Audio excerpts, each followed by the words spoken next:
Унесли его в отделение реанимации и интенсивной терапии.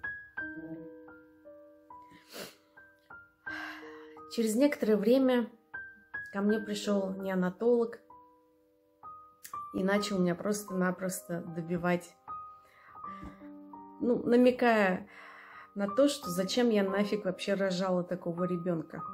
То есть посыл был такой, я так поняла. Это было очень тяжело находиться не то что в разных отделениях, а даже на разных этажах. Ко мне подошел заведующий отделения реанимации и начал перечислять наши пороки сердца.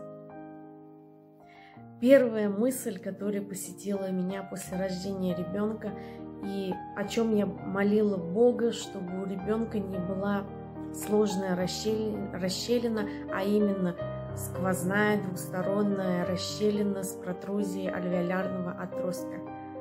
О чем молила, то и получила. В принципе, все в противоположную сторону получилось.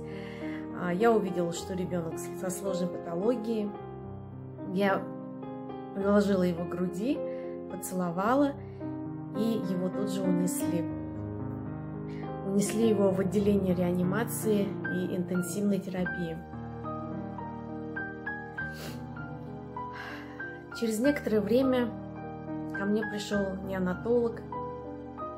Мне не понравился этот человек, а мне не понравилось его отношение ко мне, то, как он со мной разговаривал.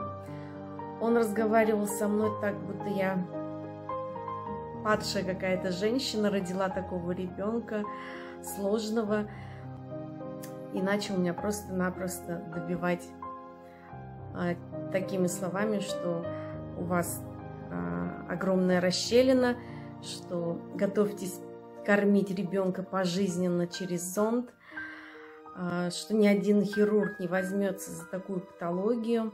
Я начала с ним спорить, сообщила о том, что я уже созванивалась с Москвой, с профессором Гончаковым. Он начал на повышенных тонах говорить мне: покажите мне, кто вам такое обещал. Далее последовали его слова, что он сейчас посмотрит, есть ли вообще скелет у ребенка. И тут после этого я совсем пала духом, мне было очень плохо. Мало того, что после родов обессиленная женщина лежит в постели, а он позволил себе так добивать такими словами, что, намекая на то, что зачем я нафиг вообще рожала такого ребенка. То есть посыл был такой, я так поняла. В первые сутки ребенок был на искусственной вентиляции легких. Когда я приходила к нему, он пытался открыть глазки и пытался пищать, как маленький мышонок.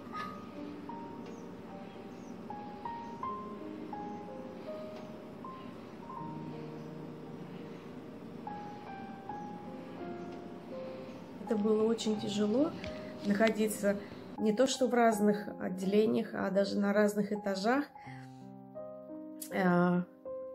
Я приходила, навещала его утром и вечером, потому что сотрудники реанимации не разрешали находиться с ребенком, хотя по закону вы имеете право находиться 24 часа в сутки со своим ребенком в реанимации. С другой стороны, наверное, это и правильно, что матерей не пускают, потому что после родов женщине нужно восстановиться, отдыхать, питаться хорошо, сцеживать молоко. Я пыталась сцеживаться, молоко не приходило, потому что я очень сильно переживала. Я смотрела на соседку по палате, как она умилялась своим ребенком, кормила его. Конечно же, мне было тяжело на это смотреть. Но это полбеды. Когда я пришла на вторые и на третьи сутки к ребеночку, ко мне подошел заведующий отделение реанимации и начал перечислять наши пороки сердца. прошлом видео я уже говорила, что на УЗИ нам ставили ДМЖП и ДМПП. ДМПП – это дефект межпредсердовой перегородки, ДМЖП – это дефект межжелудочковой перегородки. Также нам поставили под вопросом ЧАДЛВ, аномальный дренаж легочных вен. Это такой порог сердца, когда легочные вены впадают не в левое, а в правое предсердие.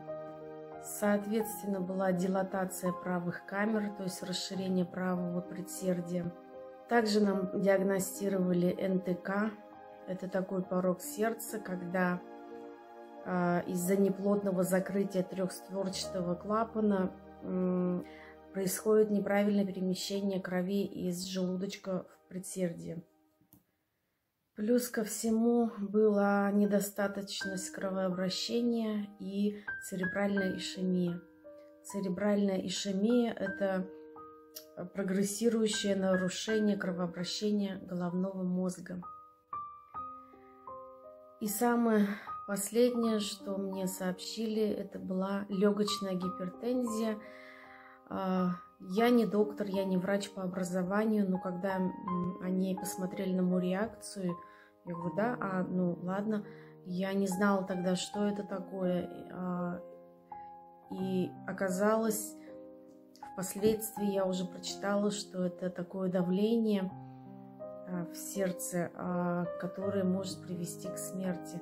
По статистике, 1 из 1000 новорожденных рождается с такой патологией.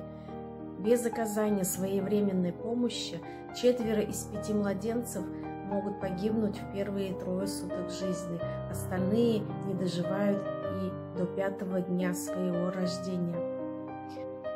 Вот так мы родились со множественными патологиями, с которыми нам в дальнейшем придется как-то справляться, бороться.